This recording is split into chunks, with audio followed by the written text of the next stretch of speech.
la ville lumière et de l'éternel amour, je vous offre une nouvelle vidéo pour continuer le combat de la vie. Oh les cœurs, à cœur veillant, rien n'est impossible, chers amis.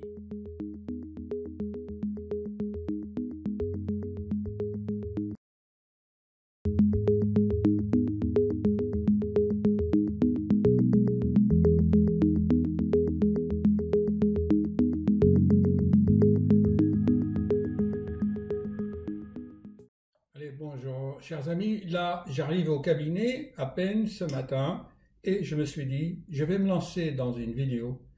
L'objectif de ce message que j'aimerais vous transmettre, c'est l'importance de rayonnement de ce que vous pensez. Vos soucis, vos joies, vos préoccupations, votre bonheur rayonnent autour de vous et ça crée, il y a la création d'une sorte d'égrégore, on appelle ça l'aura de la personne, ou le magnétisme de la personne, le charisme, par exemple.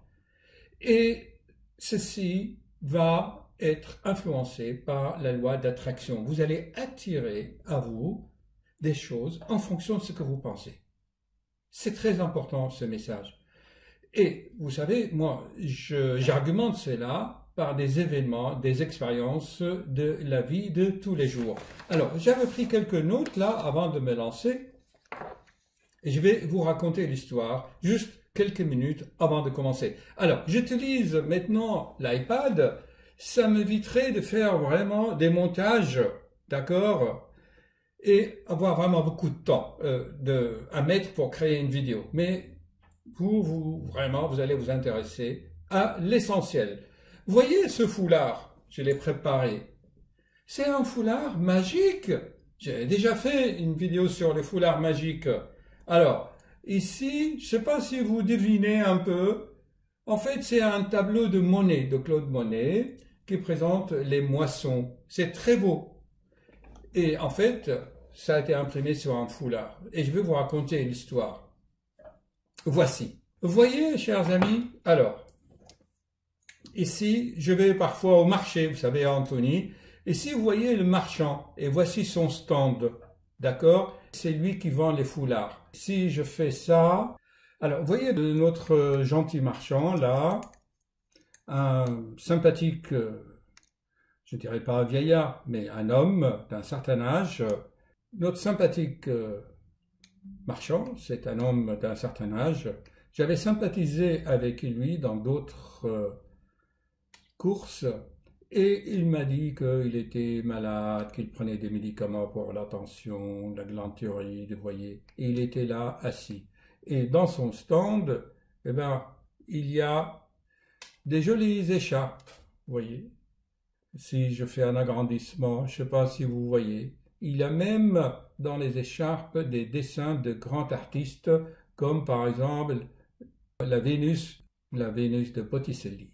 À peine il m'a vu, il m'a appelé, il m'a dit « Bonjour docteur, comment ça va? Vous savez, aujourd'hui, je n'ai pas vendu grand-chose. » Non, il a commencé à dire « Docteur, je suis fatigué. Vous voyez, la situation dans la société, ça ne va pas. Les gens sont en crise. » J'enlève ça, le temps de discuter, où je le mets. Et puis, il a commencé un peu, si vous voulez, à se plaindre. Il m'a fait vraiment de la peine. J'ai eu beaucoup de compassion en le regardant comme ça. Je dis, allez, ok, je vais acheter ce foulard. Ça va lui faire plaisir à lui.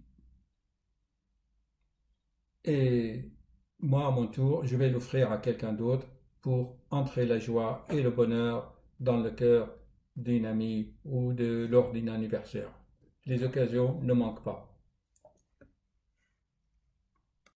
Je regardais mon portefeuille, je n'avais pas assez de monnaie.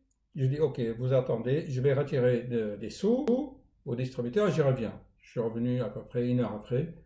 Ah, docteur, depuis votre départ, j'ai rien vendu. Je dis, allez, ok, je lui achète. Et en rentrant, j'ai médité un peu. J'ai dit, franchement, en France, ça fait 50 ans que je suis en France et j'ai toujours entendu cette phrase, Ah, c'est la crise, rien ne va plus comme avant, les gens sont tristes. Et pourtant, la France, c'est un beau pays. Il y a des belles choses. Je ne comprends pas, vraiment. Les Français sont toujours un peu tristes, mélancoliques. Ils se plaignent. Pas tous, bien sûr. C'est la base, surtout. Bien sûr, les milliardaires, les 100 ou 200 familles françaises, eux, on sait. Je disais donc que la France était un grand pays d'histoire. Les grands rois de France, je me suis Charlemagne, Saint-Louis, ils combattaient pour Dieu. Mais depuis, la France n'a plus ce principe, n'est plus inspirée du divin. Après ces grands rois, il y a eu d'autres qui cherchaient à rire. On avait ce qu'on appelait les bouffons du roi. Je ne sais pas quel roi de France avait demandé à Molière, Molière, monsieur Molière, il faut me faire rire. Il fallait faire rire les rois de France. Puis je me suis souvenu de mes voyages. Vous voyez, je me suis souvenu un jour, dans un pays lointain, j'ai vu un vieillard, pareil. Il vendait des œufs. Alors, je ne sais pas si vous voyez bien. Ici, vous voyez que ses pieds, ses chaussures sont sur les œufs. C'est très important. Très important. Alors, vous voyez quand même le visage de ce vieillard. Et ce qui est extraordinaire, je me répète, il a beaucoup d'œufs, et ses pieds sont sur le marchandise. Et il est là, il a toute la peine du monde. Il est en train de regarder, on dirait, vous savez, l'atlas là de la mythologie grecque qui porte la planète. J'enlève ça parce que ça distrait. Un jour donc, dans un de mes voyages, j'ai regardé des marchands comme ça, tristes.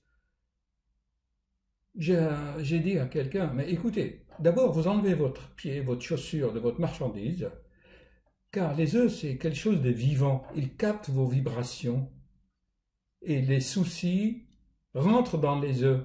Vous vous souvenez de cette notion de vibration? Le fameux neuroscientifique japonais, je crois, il a dit que si vous écrivez juste sur la bouteille le mot amour, eh bien l'eau va prendre des vibrations, car tout est vibration, chers amis. Et je lui dis, vous pouvez en vendre beaucoup. Par exemple, dans le temps, dans le bistrot français, on avait des œufs durs sur le zinc, là, et on pouvait en manger quand on a un peu faim. De nos jours, ça se fait plus. Je lui dis, vous pouvez en cuire un peu, vous marquez des écriteaux, allez, qui mange un œuf, mange un bœuf, ça vous bouche un coin. Vous pouvez aussi, je lui ai dit, faire un peu d'effort pour vendre. Tiens, attendez, vous pouvez par exemple les colorer. Et je lui ai indiqué un procédé pour colorer les œufs avec les épulchures des oignons. Vous mettez dans l'eau bouillante, ça va colorer les œufs en rouge, en vermeil, enfin des couleurs. Ou parfois vous prenez des pétales de rose bleu et ça donne des jolies couleurs. Et vous pouvez ainsi vendre plus d'œufs au lieu de les accumuler et mettre vos chaussures là-dessus. Je me suis souvenu aussi d'un de mes voyages à Mexico. J'avais fait là-bas des stages dans des services de chirurgie cardiaque. Et je voyais des jeunes marchands, ils vous faisaient des jus d'orange pressés comme ça dans la rue. Et ils ajoutaient un jaune d'œuf dedans. Je vous assure, chers amis, ça c'est une recette magnifique. Le matin, moi je le fais 2-3 fois par semaine. Vous prenez un jus d'orange, vous prenez un œuf, vous enlevez le blanc qui est visqueux, gélatineux, et vous mettez juste le jaune d'œuf et vous remuez un peu et vous prenez ça. Vous aurez toute la vitamine pour la journée. Allez, pour conclure cette vidéo, je vais encore vous raconter une autre expérience, toujours au marché là à côté. Un jour, j'étais fatigué, ça m'arrive parce que, vous savez, on prend les soucis des gens. J'étais moi-même, parfois, ça arrive, je suis un être humain triste. Et j'allais au marché, comme ça, pareil, comme ce vieillard, vous voyez, là, vous vous souvenez, notre vieillard.